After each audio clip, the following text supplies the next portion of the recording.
background noise, I'm going to go ahead and just do the.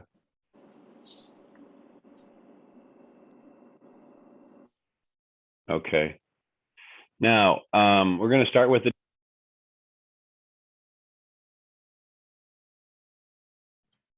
I don't hear you now, Bishop Bill.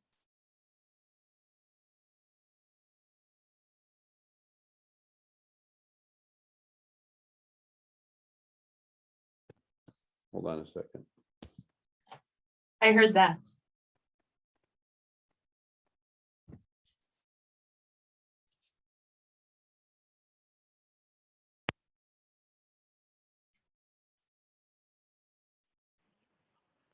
Can you hear me now? Yep. Figured it out. I've got too many microphones going on here.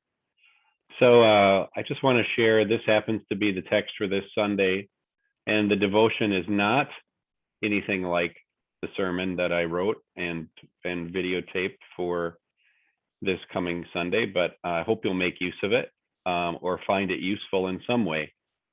But this devotion is based on the text for Christ the King Sunday from Mark 13. As Jesus came out of the temple, one of his disciples said to him, "Look, teacher, what large stones and what large buildings." Then Jesus asked him, "Do you see these great buildings? Not one stone will be left upon another. All will be thrown down." When he was sitting on the Mount of Olives opposite the temple, Peter, James, John, and Andrew asked him privately, "Tell us, when will this be? And what will be the sign that all these things are about to be accomplished?" Then Jesus began to say to them, "Beware that no one leads you astray. Many will come in my name and say, 'I am he,' and they will lead many astray. When you hear of wars and rumors of wars, do not be alarmed. This must take place, but the end is still to come. For nation will rise up against nation and kingdom against kingdom. There will be earthquakes in various places. There will be famines. This is but the beginning of the birth pains." The gospel of the Lord. So the disciples are very impressed with not only the temple's construction, but I'm assuming also the institution of the temple itself. The great stones and the impressive architecture was emblematic of the great institution that it was. And Jesus assures them that not only will such a great institution like that be shaken, but it will utterly fall and cease to exist. And of course, we know that did happen. So my question for us one of the questions for discussion, which we won't do right away because I have two, but the first one is, which once felt solid now doesn't feel solid anymore? The disciples had their world rocked a little bit, at least with Jesus' words, that this temple that looks so solid to you will not endure, and then rocked even more later, several times over with all that ensued. But what that seemed solid to you doesn't seem solid anymore. So that's one question for discussion. And as I log that question, I'm reminded of one of my favorite mantras from Thich Nhat Hanh, or at least a variation on it. And of course, it's intended for use in meditation. It goes like this: breathing in, breathing out, in the here and in the now. I am solid, I am free. In the kingdom of God I dwell. This mantra speaks of the kind of solidity that comes from being centered in our faith and in our faith practice, and in nothing else. So Jesus, at the end of today's gospel, says that these will just be the beginning of the birth pangs. It often feels like we're closer to the end of things than we are to the beginning. And, there have been numerous prophets and others that have arisen to declare that, and best-selling books written on the topic. But if we put together what Jesus says here with the history of the last 2,000 years, then it seems as though we have been in the beginning for a long time, and we still are in the beginning of the birth pangs. I don't know about you, but that was helpful for me to think about this era, however long it is, that we're living in, as not an ending, but a beginning. So here at the beginning of the birth pangs, what are you getting ready for? Seems a good question to ask on Christ the King Sunday and the week before Advent. So those are the two questions that I'll send you off with today. What, which once felt solid, now doesn't feel solid anymore? And here at the beginning of the birth pangs, what are you getting ready for? What are you preparing for these days? And you can take one or both questions, however, but we will take about, why don't we take about 6 minutes, Chris, and put us in groups of 3.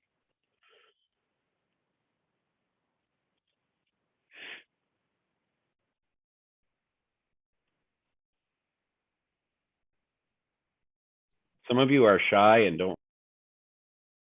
Oh, okay. Can you hear me now? We're back. So I'd love to hear what you heard. I heard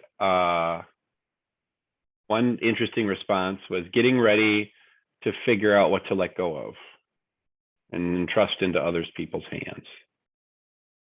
What else did you hear? What's not solid, that doesn't feel solid anymore, or what are you getting ready for?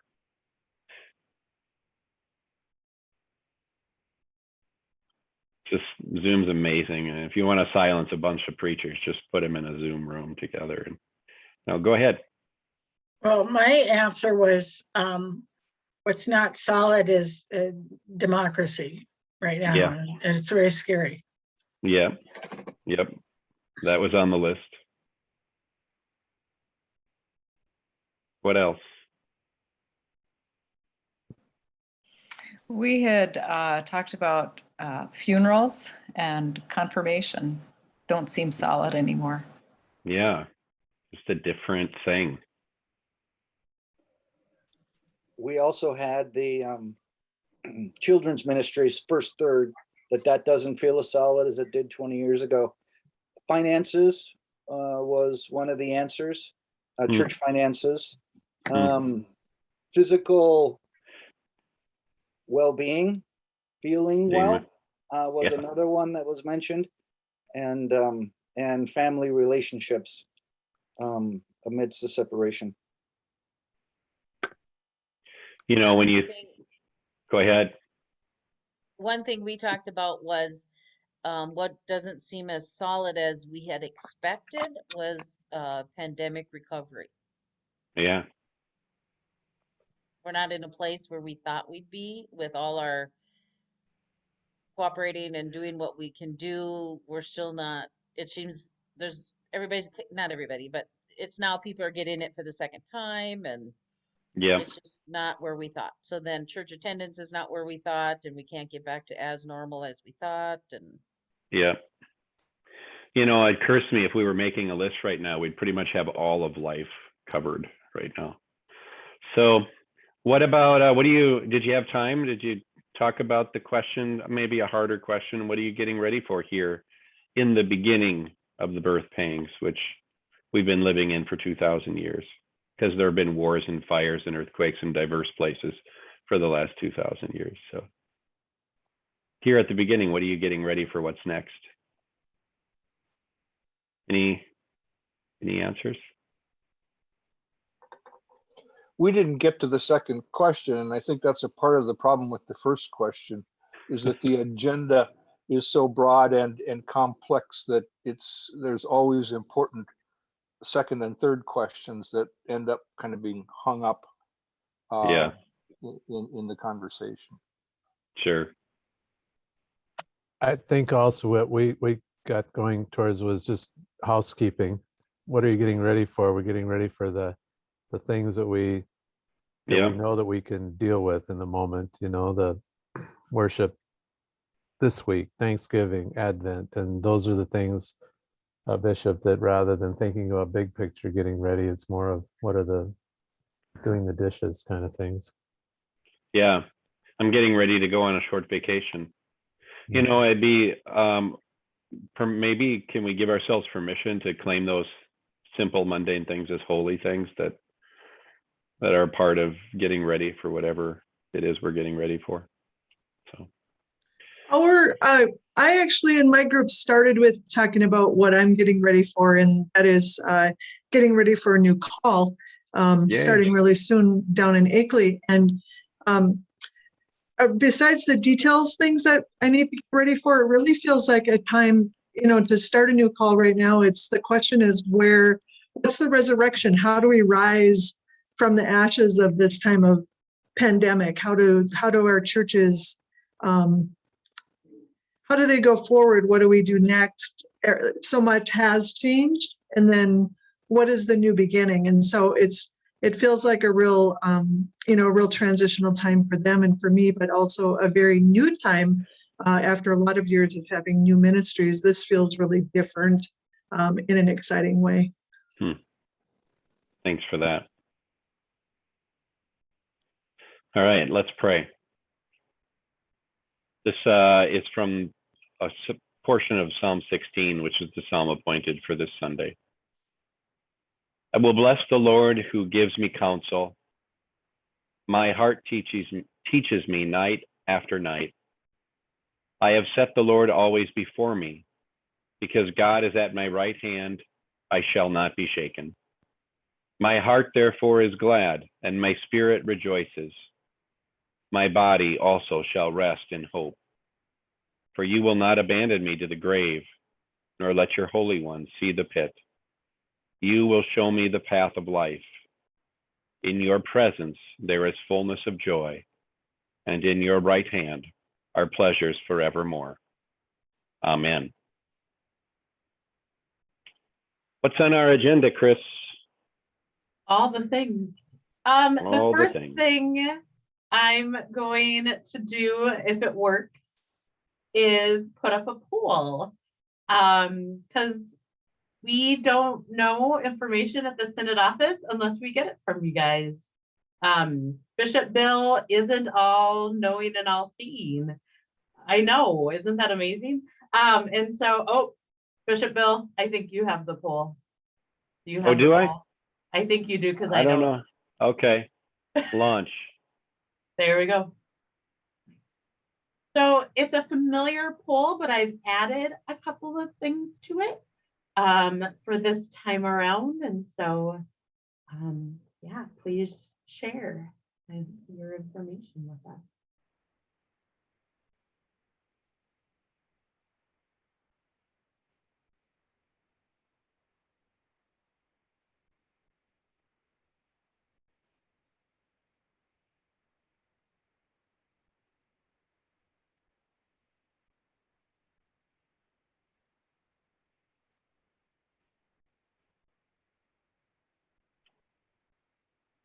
Is everyone able to see the poll?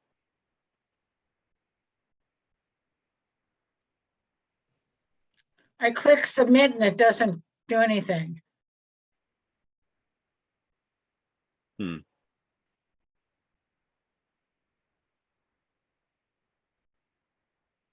I'm sorry, I didn't scroll down. I didn't see the rest of the questions. I added questions, Pastor Sharon.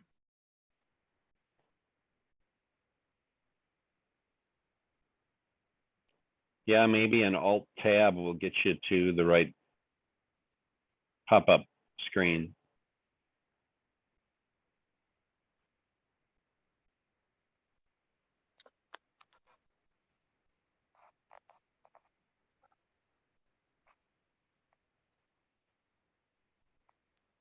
What is the untitled question number 7?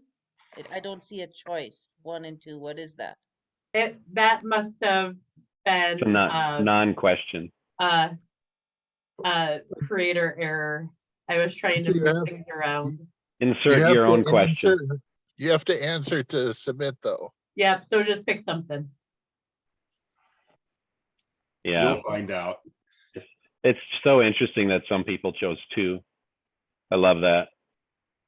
I don't know.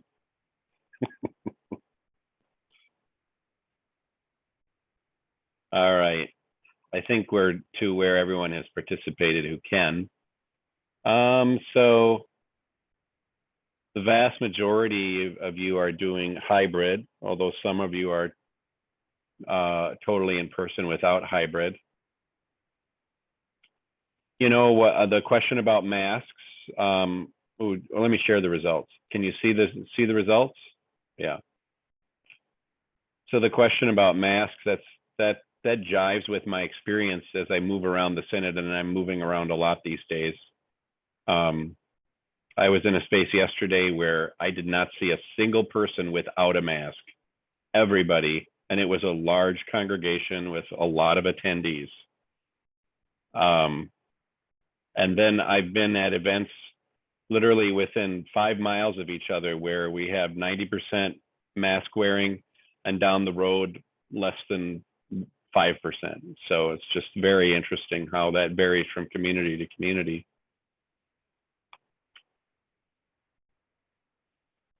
So doing pretty good, mostly in the middle, a few of us overwhelmed and exhausted. How's your staff doing? Same, pretty much the same. A lot of you are following the school districts. Some of you are, again, doing the hybrid thing.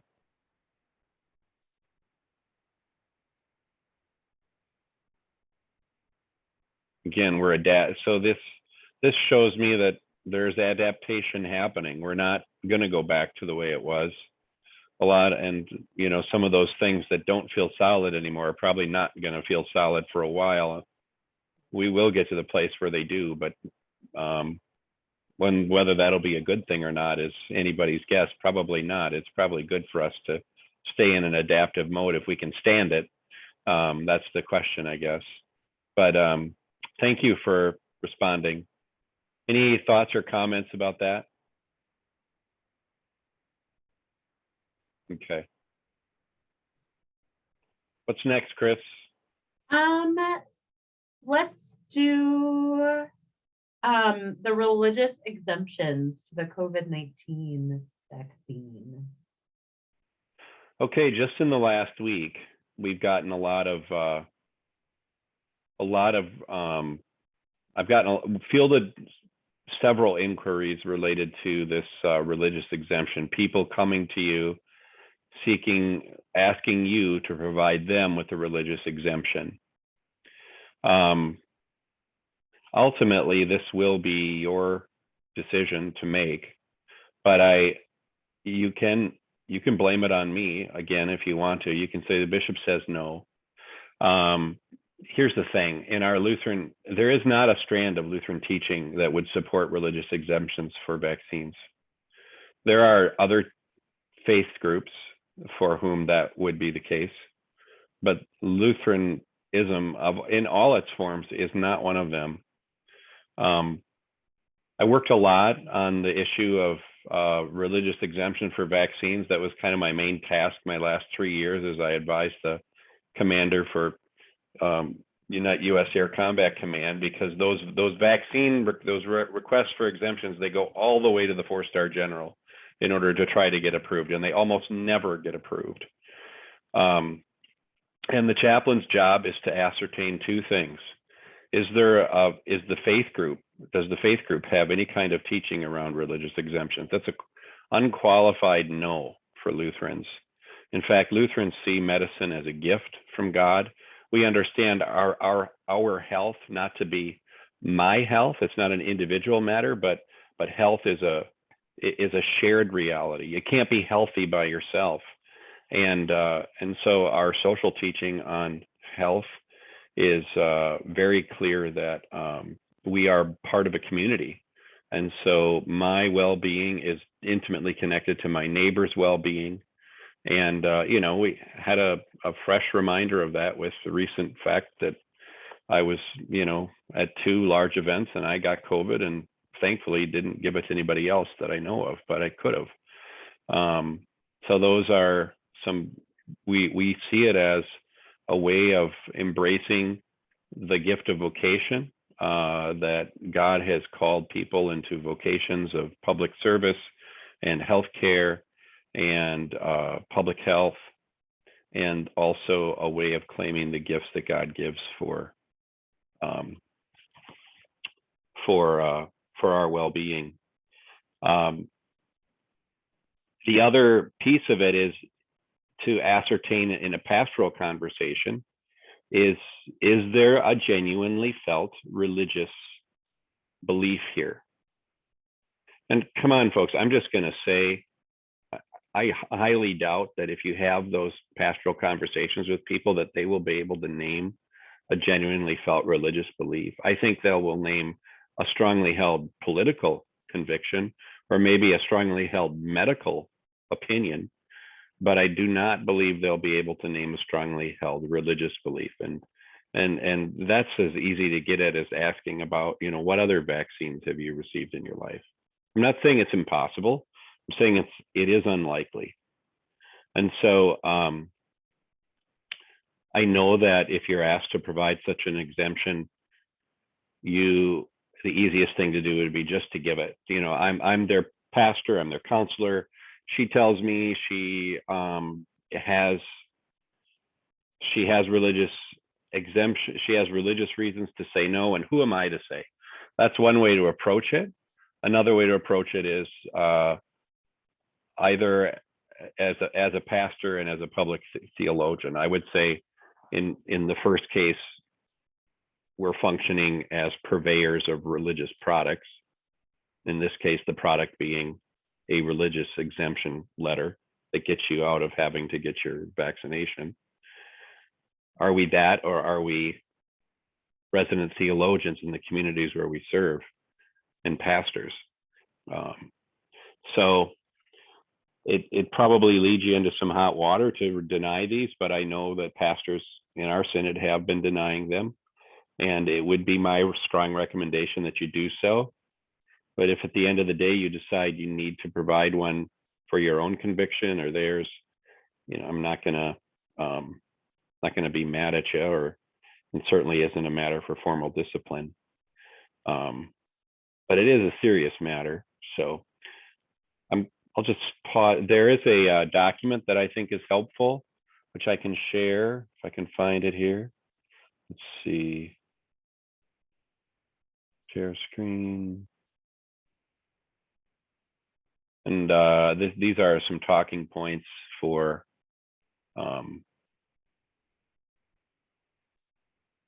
they say bishops talking points, but I think we've made this available before, but we can make this available to everyone. And it simply addresses what I've just talked about as to how we view health and health care through our which is expressed in our social teaching, Caring for Health, our shared endeavor. And then just it does address, because most of our ELCA institutions are also requiring vaccines of some sort. So I'll stop and just ask if you have questions or concerns or comments you want to offer.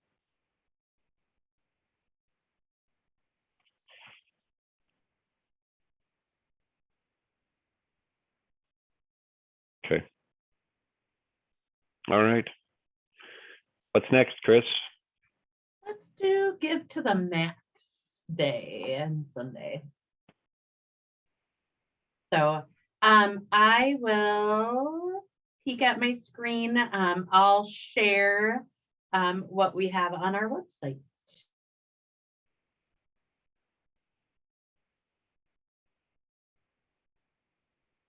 So I made a banner for our campaign Leadership Nest, which is our campaign for both Give to the Max and for Giving Hearts in the Future.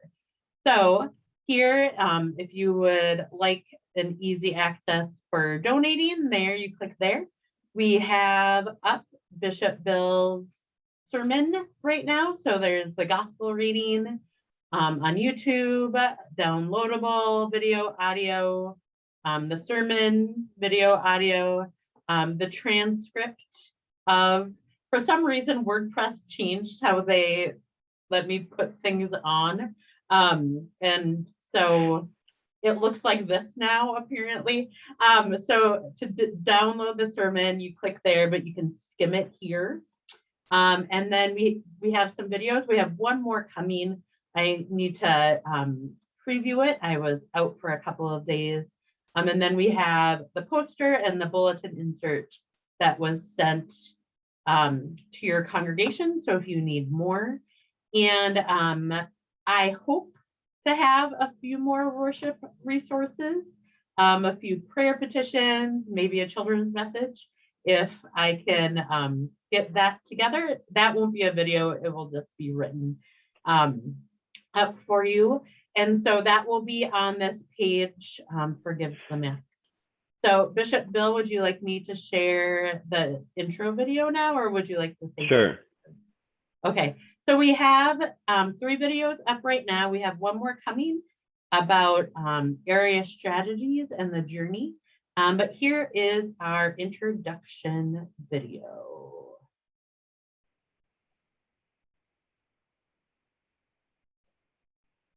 Greetings. I'm Pastor Bill Tesh, and I serve as your bishop here in the Northwestern Minnesota Synod of our Evangelical Lutheran Church in America. I want to thank you in advance for your generous giving to this year's Give to the Max campaign on November 14th. This year's campaign will help us grow into our vision to be a people set free by the gospel, to be wholly devoted to Jesus and our neighbor in love through what we are calling Leadership Next. Have you ever thought about what kind of leaders are needed to face the extraordinary challenges of the times that we are living through together now?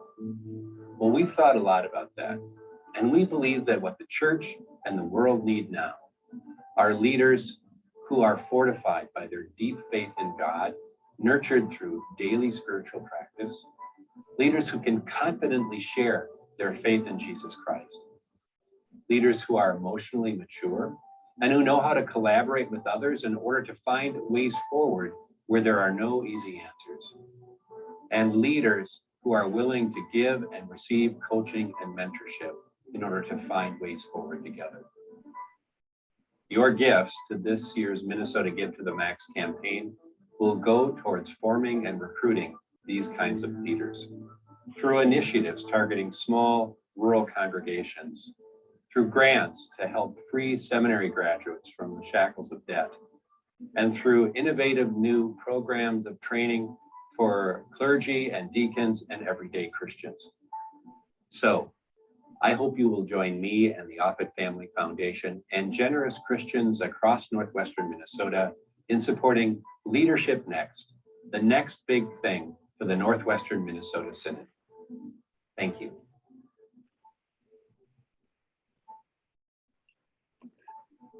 Thanks, Chris. Yeah, so the 4 initiatives are those 4 that were shared during Fall Theological, the initiatives launching us into our strategic plan. So that includes the one that's been around for a while, which is the seminary debt reduction. We would like to get to the place where we can pay off half of the total seminary debt that we have in our synod in 5 years. We're not there yet. We're a long ways from there. That's the grand vision. But we have been able each year to offer significantly more in those grants, and so these campaigns have made that possible. The second initiative is the 5 more smooth stones for Christian leaders, with the 5 touch points that were touched on in the video for leadership in this time and age, beginning with having a daily faith practice that nurtures our faith, and then the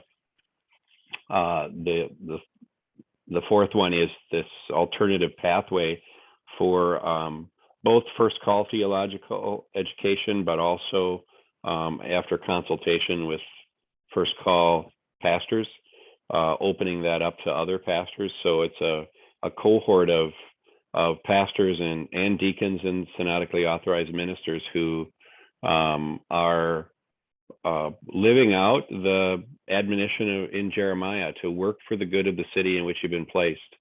And so some of the training that will come alongside are things like community organizing training, entrepreneurship, adaptive leadership training, and then executive coaching to accompany that, and a cohort of people who are trying to do some things to make their community a better place. One of the big advantages we have here in northwestern Minnesota, which is really rather rare, is that most of our congregations actually are reflective of the wider community. You know, in especially in more urban areas and even suburban parts of the world, our congregations become sort of ethnic silos, and they do become disconnected from their neighborhoods. But that's not the case for the majority of our congregations. Majority of our congregations do reflect the wider population. It's not true everywhere, and certainly not near our reservations, but in most places it is true. And so you can get a good read on what the needs of the community are by just talking to the people right inside your own church. That shouldn't be the only people you talk to, but that's a good place to start. So anyway, those are the 4 initiatives that we're funding, and it's going to cost about $140,000 to do all of it over the next year. And so we're hoping to raise about half of that now and about half of that in February with Giving Hearts Day. The Offutt Family Foundation has generously stepped forward with a $25,000 matching gift. And I would sure love to be able to tell Ron Offutt that we made the match. And we're a good ways there already. We have $12,000 raised already. And that's before, that's just an early giving. So the thing that really put us over the top with our India appeal was opening it up to congregations, not just making it available to individuals, but encouraging congregations to do something. So one of the reasons why we're providing all these worship resources is with the hope that you might just have a special offering or have a way in which you invite your congregation as a whole, rather than just as individuals to participate, although we still hope they'll participate as individuals too. So any questions about that? So I hope you'll make use of the resources, and they are for this Sunday, but you could probably use them another day too, like, if you're going to be out of town or something. Okay. What's next? Let's do staff transition. Sure. Yeah, lots of staff change underway, as you should be aware if you've been paying attention. We already bade farewell to Carla Mickelson, Pastor Carla Mickelson, our associate for Synod Administration, and had a lovely time celebrating her ministry together as a staff. Was that 2 weeks ago now? It feels like 2 weeks. Yep. But yep. Yeah, wow, time goes by so fast. Carla's going to continue to help us out probably through, I would say, early next year, with a few hours a week, just as we figure out just how we're moving forward during this interim period and until we're fully staffed. We bade farewell to Keith some time ago on October 15th. And of course, Brad Scogan just finished up his work in Battle Lake and in conferences 7 and 8, and will be starting his work in Eastern North Dakota. And I'm really happy for him, although sad for us. So now our new staff, Rebel Hurd, our new director for Evangelical Mission, will begin on November 15th.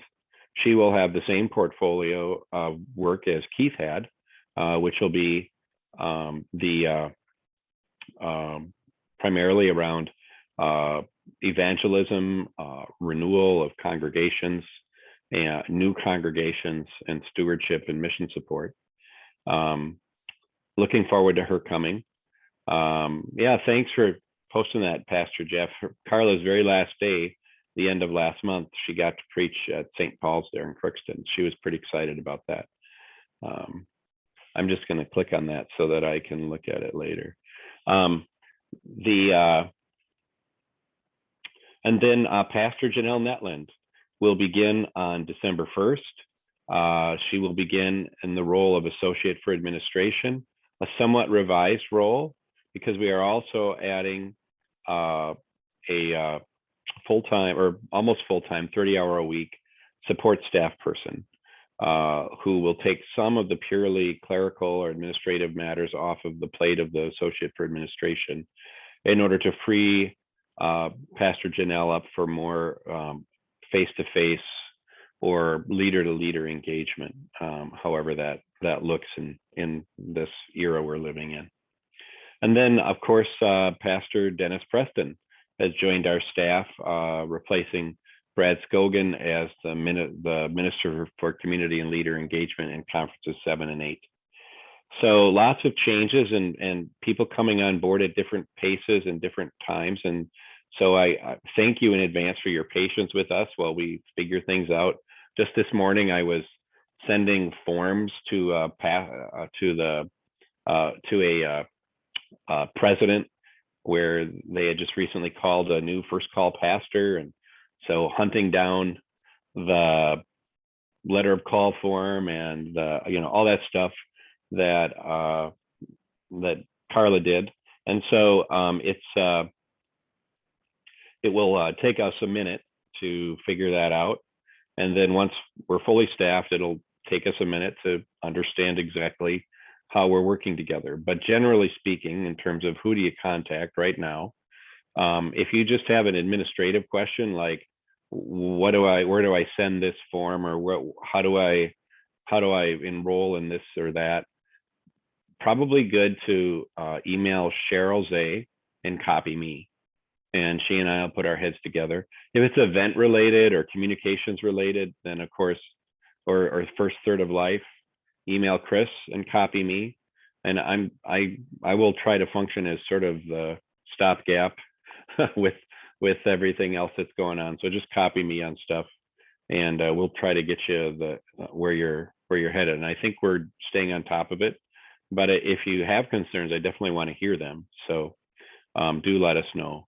I'm excited about the new staff and the way this will look moving forward.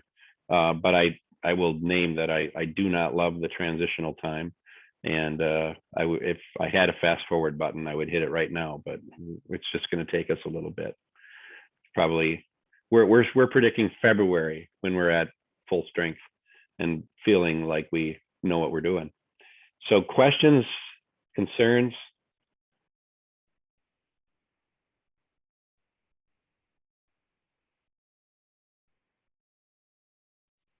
So in terms of Minister for Community and Leader Engagement, you know that Kathy Levenhagen has picked up Conference 3. So she has conferences 1, 2, and 3.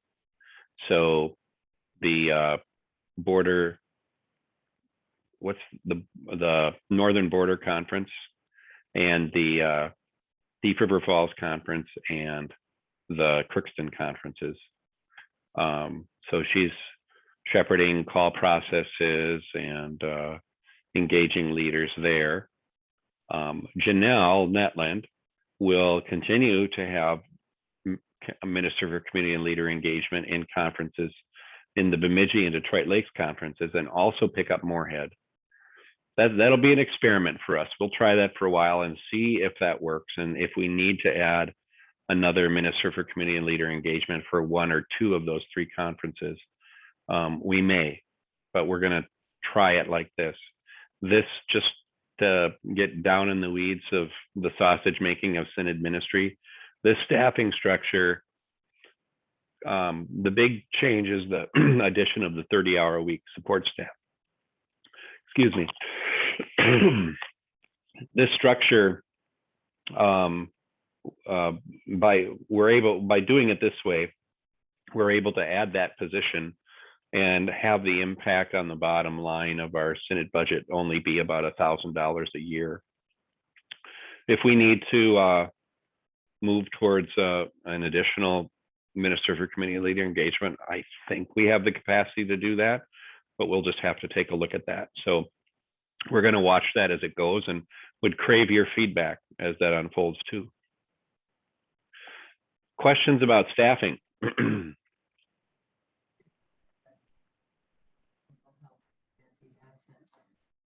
Anybody?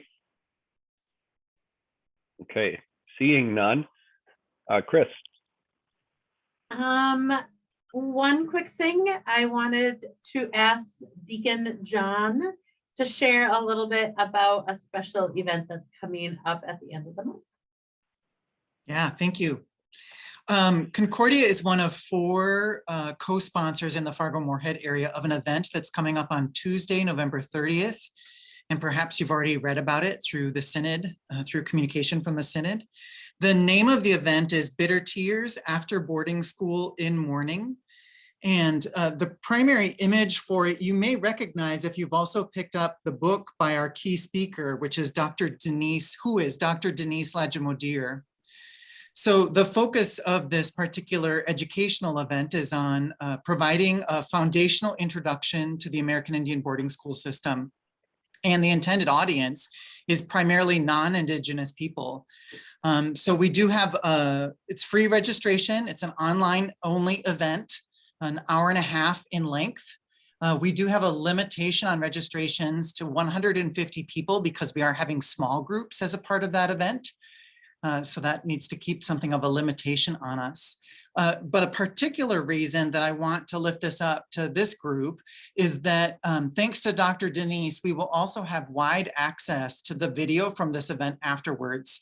So if you wanted to follow up in your own congregation or partner together with another congregation or another organization, you could essentially host this same event, basically free of cost.